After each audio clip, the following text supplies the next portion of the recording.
നിന്നുള്ള അർജന്റീന ടീമിനെ കേരളത്തിൽ കൊണ്ടുവരുന്നതുമായി ബന്ധപ്പെട്ട് സർക്കാർ സംവിധാനങ്ങൾ ദുരുപയോഗം ചെയ്തെന്ന് മന്ത്രി ഒ.ജെ. ജനീഷ് പറഞ്ഞു. മത്സരം നടത്താൻ കമ്പനിയെ തെരഞ്ഞെടുക്കുന്നതിൽ സുതാര്യതയുണ്ടായില്ല.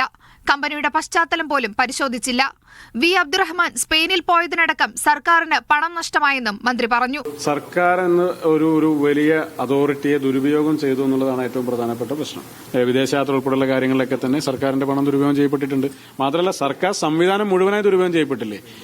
സ്വകാര്യ വ്യക്തിക്ക് അദ്ദേഹത്തിന് ലാഭമുണ്ടാക്കാൻ സൗകര്യമൊരുക്കിയതിനു ശേഷം സർക്കാരിന് ചില്ലിക്കാശ് നഷ്ടമില്ല എന്ന് പറയുന്നതിൽ അർത്ഥമില്ല. മുൻ മന്ത്രിയും AFIയും തമ്മിലുള്ള ഇമെയിൽ കമ്മ്യൂണിക്കേഷനിലുള്ള അമീറ ആയിഷ ബീഗത്തിന്റെ കാര്യത്തിൽ വി. അബ്ദുറഹ്മാൻ വ്യക്തത വരുത്തണം. ഇത്തരം കാര്യങ്ങളൊക്കെ നമുക്കൊരു വ്യക്തത വരുത്തേണ്ടതായിട്ടുണ്ടല്ലോ. ഇതില് സ്വകാര്യ വ്യക്തികളുമായി കത്തിടപാടുകൾ നടത്തുമ്പോഴൊക്കെ പാലിക്കേണ്ടതായ പ്രൊസീജിയേഴ്സ് പാലിക്കപ്പെട്ടിട്ടുണ്ടോ, സൂചിപ്പിച്ചപ്പെട്ട പോലെയുള്ള പേരുകൾ അല്ലെങ്കിൽ ഇതെല്ലാം ദുരൂഹമായി നിൽക്കുന്ന ഒരു ഘട്ടമുണ്ട്. അപ്പൊ ആ ഘട്ടത്തിൽ തുടക്കം മുതലേ തന്നെ ഇതിനകത്തൊരു ചില ഒരു നിഗൂഢതയുണ്ട് എന്നുള്ളൊരു വ്യക്തതയാണ്. പൊന്നാനി MES കോളേജ് അധ്യാപികയായ അമീറയാണ് മന്ത്രിക്ക് ഇമെയിൽ തയ്യാറാക്കി നൽകിയതെന്നാണ് വിവരം.